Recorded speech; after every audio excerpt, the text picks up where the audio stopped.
এখন জাতীয় ঐক্যমত্য কমিশন তারা কাজ করছে, তারা প্রতিনিয়ত পলিটিক্যাল পার্টিগুলোর সাথে তারা সংগ্রামে মিলিত হচ্ছে। কিন্তু কথা ছিল জাতীয় ঐক্যমত্য কমিশন নাগরিকদেরও মতামত নেবে, অর্থাৎ রাজনীতির সাথে সম্পৃক্ত না সেই নাগরিকদেরও মতামত নেবে। তারা বিভিন্ন কমিশনগুলো আলাদা আলাদাভাবে কিছু কিছু জায়গায় মতামত দিয়েছে, কিন্তু ফাইনালি জাতীয় ঐক্যমত্য কমিশন নাগরিকদের কাছে মতামতগুলো নেয়নি।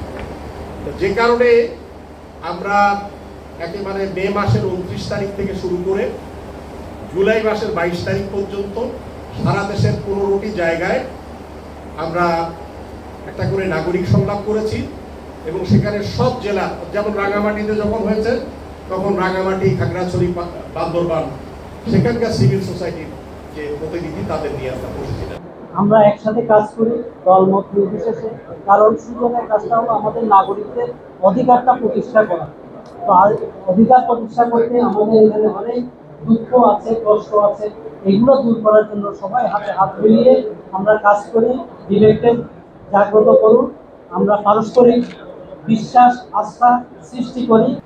যে দেশে যে জাতিতে সুশীল সমাজ অগ্রণী ভূমিকায় থাকবে না, মতামত দিতে পারবে না, এখানে কখনো রাষ্ট্র সঠিক লাইনে থাকতে পারবে না। 2023 সালে তখন এই জুলাই আগস্ট এখানে কেউ চিন্তাও করেনি। কোটার আন্দোলন থেকে বৈষম্য বিরোধী আন্দোলন অনেক কিছু হয়ে আজকে হাসিনার পতন হয়েছে, জনগণের দাবি প্রতিফলন হয়েছে।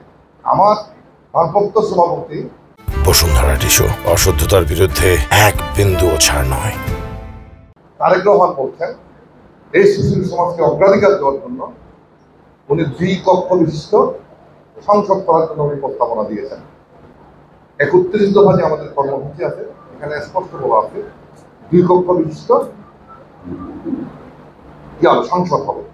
আমার নেতা বলছেন আমরা যদি 300 আসনের মধ্যে 290টি আসনও আমরা পাই, আমরা জাতীয় সরকারই করব, বিএনপি সরকার করব না।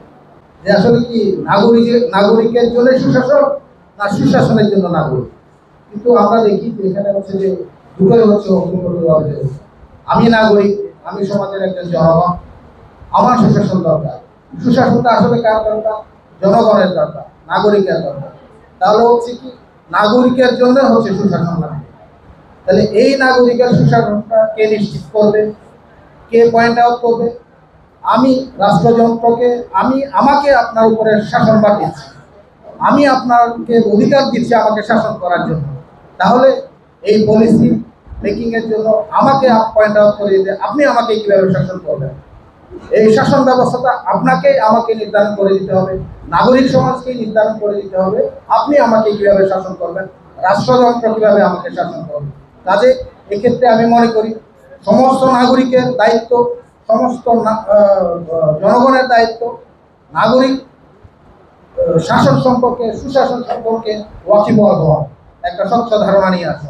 তো এক্ষেত্রে আমি সুজনকে অনুরোধ করব যে আপনাদের অ্যাডভোকেসি প্রোগ্রামের সাথে সাথে যদি নাগরিক সমাজের সাথে বসে আপনারা যদি অ্যাওয়ারনেস প্রোগ্রামটা করতে পারেন যে আমি আসলে রাষ্ট্রযন্ত্রের কাছে কিভাবে শাসিত হতে চাই, এটা আমাদের আগে নির্ধারণ করতে হবে।